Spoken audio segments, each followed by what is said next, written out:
군경이 합동으로 해가지고 네. 종북 좌파 세력을 척결하기 위한 모의를 준비를 오래전부터 해왔다. 저는 이렇게 주장한 겁니다. 거기다가 장관님도 원인을 제공했잖아요. 봄에 중앙도 후배입니까 이분이? 선배입니까?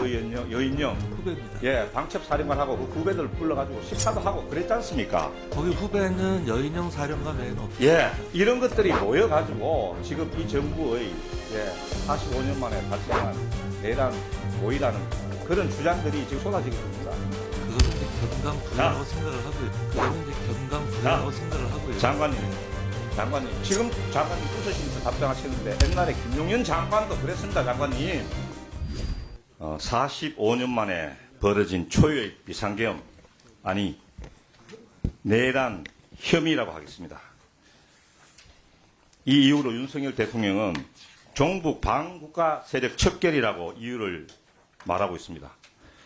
장관님, 만약에 윤석열 대통령이 말하는 종북 반국가 세력이 있다고 하면 그 척결은 군이 소관입니까? 아니면 경찰이 담당하겠습니까?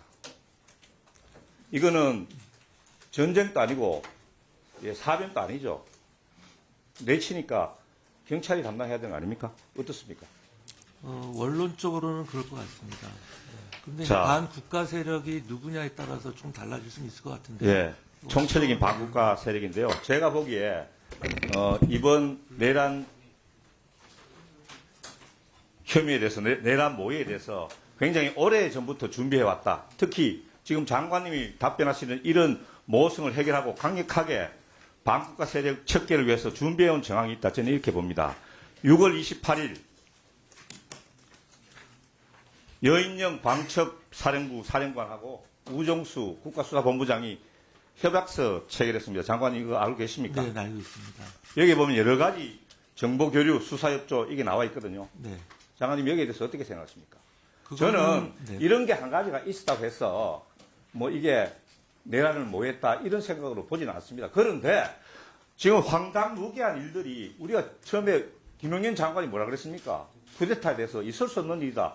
황당무계한 일이라고 했잖아요. 그런데 실제로 벌어지지 않습니까? 그런데 이게 구체적으로 방첩사령부하고 국가수사본부가 이렇게 공조하기로 했다. 저는 이걸 보면서 옛날에 전두환 시절에 군경 합동수사본부가 생각나거든요. 장관님 어떻게 생각하십니까? 그거는 뭐 의원님도 잘 아시다시피 또 경찰이 재직을 하셨지 않습니까? 근데 국정원의 그 대공수사 업무가 경찰로 이관되는 아니 그러니까요. 경찰로 반드시 필요한 이관되기 업무였다고 때문에 생각을 합니다. 군경이 합동으로 해가지고 네. 종북 좌파 세력을 척결하기 위한 모의를 준비를 오래전부터 해왔다. 저는 이렇게 주장한 겁니다. 거기다가 장관님도 원인을 제공했잖아요. 봄에 중앙도 후배입니까 이분이? 선배입니까? 여인영 후배입니다. 예, 방첩 사령관하고 그 후배들 불러가지고 식사도 하고 그랬지 않습니까? 거기 후배는 여인영 사령관 외에는 없습니다. 예, 이런 것들이 모여가지고 지금 이 정부의 45년 만에 발생한 내란 모의라는 그런 주장들이 지금 학계에서 법물처럼 법조계에서 지금 쏟아지고 있는 거 아닙니까, 장관님? 그거는 이제 견강부회라고 생각을 하고요. 장관님, 네. 장관님, 지금 장관님 웃으시면서 답변하시는데 옛날에 김용현 장관도 그랬습니다, 장관님. 그 점에 대해서는 제가 국회 본회의나 상임위를 통해서 여러 번 말씀을 드렸습니다. 국무회의 네. 12월 3일 국무회의에 대해서 한번 말씀드려보겠습니다. 그때 장관님 지금 회의록 줄 수 없다고 이야기했는데 그때 참가했던 장관과 참가하지 않았던 장관 알고 있습니까? 뒤에 어젠간 드릴 수 출석했습니까? 없다고 말씀드린 적은 없고요. 통상 회의록이 일주일 내지 열흘 지금 걸려서 장관님, 공부가 되는데 저는 회의록 이야기하는 게 아니고 거기 참석한 장관님들 이야기하는 겁니다. 네. 여기 지금 참석 확인된 분이 7분, 불참 확인된 분이 5분, 그런데 확인해 줄 수 없다고 말씀하시는 장관들이 지금 5명 있습니다. 박성재 법무, 유상임 과기정통, 강정혜 국가보훈, 안덕근 산업통상자원, 오영주 중기벤처부. 그거는요, 회의록이 공표가 되면 당연히 아니, 그 알려줄 회의록을 사항입니다. 꼭 공표해야지 확인할 수 있습니까? 의정관 어디 계십니까? 이래서 보세요. 이분들 중에 누가 참석했고 누가 참석 안 했는지 지금 확인해 줄 수 있습니까? 저희가 회의를 주관하지 않아서 아니, 회의를 주관하지 않아도 의정관이면 그 정도는 알고 있어야 되는 거 아닙니까? 중에 있습니다. 확인 마이크 중에 주세요. 있다고요? 네. 저는 장관님들이 국무회의에 참석한 것을 확인해 줄 수 없다. 이 말씀이 뭘 뜻하는지 이게 지금 자기들이 내란 동참했다는 그런 사실을 스스로 자인하기 싫어가지고 답변을 회피하는 거라고 생각합니다. 장관 어떻게 그럴 생각하세요? 리가 있겠습니까? 그건 어차피 회의록이 그건 공개가 장관님 되면 생각입니다. 다 아니, 밝혀질 내용인데 그런데 밝혀질 내용인데 그걸 왜 비밀로 할 장관님 이유가 뭐가 스스로 있습니까? 확인을 안 하고 있냐고요. 저는 뭐 밝혔고요. 자. 그 다른 장관님들에 대해서는 제가 뭐라고 얘기할 예, 입장이 아닙니다. 조조 청장님. 예. 지금 조조 청장은 11시 37분에 이제 국회를 전면 통제했습니다. 맞죠? 맞습니다. 이 근거가 뭡니까? 포고령 제1호입니까? 예, 그렇습니다. 조조 청장은 박한수 계엄사령관의 포고령하고 헌법 중에서 어느 것이 더 중요하다고 생각합니까?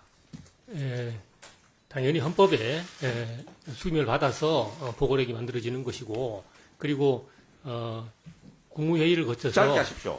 헌법 제77조 계엄의 요건 해제. 국회는 제적 과반수, 출석 과반수의 찬성으로 해제를 요구할 수 있고 대통령은 응해야 됩니다. 자, 그러려면 어떻게 해야 됩니까? 국회의원들이 의사라로 가야 되는 건 아니겠습니까? 그런데 의사라고 하는 것을 경찰이 통제했다. 이것은 분명한 국가 헌법기관의 권능을 방해한 것이다. 대법원의 판결에 이것은 내란죄의 구성요건을 충족한다고 엄숙하게 판결하고 있습니다. 조조 청장. 근데 계엄이 선포가 됐고 계엄 사령관의 포고령이 발령이 되면 모든 행정기관은 그 포고령을 따를 의무가 생깁니다. 경찰관 우리 선수할 때 뭐라 그럽니까? 헌법과 법률이 경찰이 지켜야 될 가장 최상의 규범 아닙니까? 그런데 포고령 자체, 이 포고령 자체에 심각한 위법성이 있는 거 청장 알고 있습니까? 근데 그것을 계엄이 내려지면, 들어보세요. 계엄이 내려지면 입법부의 활동을 통제할 수 있습니까, 청장? 어떻게 생각합니까? 헌법에도 행정부와 사법부의 작용은 일시 제약을 가할 수 있지만은 입법부의 활동, 국회 활동에는 어떠한 제약도 가할 수 없습니다. 그런데 이 포고령에 국회와 지방의회, 국회의 정치 활동을 금한다. 이렇게 돼 있단 말입니다. 이 포고령 자체가 심각한 위헌이고 위법인데 여기에 경찰청장이 수능에 근거를 해가지고 경찰의 병력을 대거 동원해서 국회 정문을 막고 국가 헌법기관인 국회의 권능을 파괴했다. 저는 이게 내란죄가 성립한다고 생각합니다. 청장은 지금 변명할지도 몰라요. 청장하고 지금 경찰청장, 서울경찰청장 변명할 수 있지만은 그 변명은 통하지 않습니다.